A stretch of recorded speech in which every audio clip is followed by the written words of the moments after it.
maamulka gobolka Baay iyo kan degmada Baydhabo ayaa maanta magaalada Baydhabo ka bilaabay dumista dhismooyin lagu tilmaamay in si sharci darro ay ku soo galeen wadooyinka magaalada Baydhabo. Gudoomiyaha degmada Baydhabo Cabdullaahi Cali Maxamed Watiin ayaa sheegay in horumarka iyo soo saaridda bilicda magaalada Baydhabo ay waajib ka saaran tahay qof walba oo ku nool magaalada, uguna baaqay in la iska kaashado howlaha sidan oo kale ku jirta danta guud.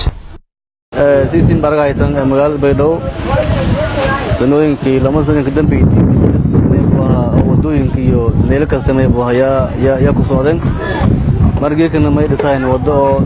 iskiiraas may buuha laamagan oo wadada Mursal ila laamweynaha oo may buuha bartaan magaalada Dhaxmaro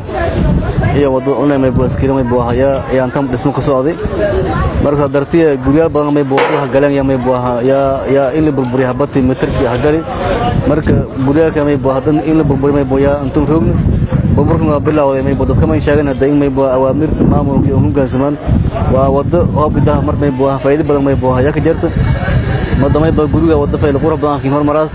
madamay raayis guriga may buuha kin qaalawe madamay guriga qiimo fayl may buuha kin lahaada marka dartay may faan wadamay buuha in dhignu laadan waxyaabaha la soo bixi maamulka soo bixi may boqol damtiyo ka jirto afadam barmay kulli may buuha sala ku may buuha ya insha Allah ya qorsheyayna may ninkii doonta may ninkii doonta dadka may buuha kiin maraas oo horseed maraas iyo wado may buuha sala yaro may buuha may raayis maraas may naftirje ya may buuha ninkii doonan iyo wado may raayis wado may raayis oo maraas Shariif Gacmi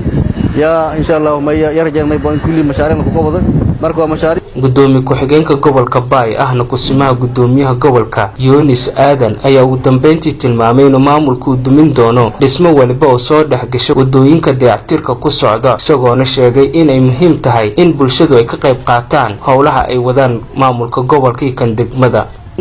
dadka shacabka aniyo ka deedan dadkan hata guriyaalsho la dumin oo aan ogolaadan oo raalana ka in oo dawladda ani oo waliba amarkii farti aniyo fuliyan aniyo ka raali garaween dadka kale oo ku dambeeyo la dumi doon ani oo ka deedan ani la ninsaanba aniyo dunsadan meelooyinka qaladka ma sheegane jididka kan leeyme Baydhabo isgoos walba jid walba suubisa linjeed lankii hata bataakada waldhan oo jidkaas ku jar malkiin ku tabaw antilikinka coin isku dunsay. Mudooyinkii ugu dambeeyay ayaa magaalada Baydhabo laga dareemayay horumar dhan walba ah oo ay ku jiraan dib u dayactir lagu sameynayo wadooyinka waaweyn ee magaalada, taasoo ay iska kaashanayaan maamulka gobolka kan degmada iyo qaybaha kala duwan ee bulshada ku dhaqan magaalada Baydhabo. Maxamed Cabdiraxmaan Cabdulle, TV-ga Somali Cable, magaalada Baydhabo.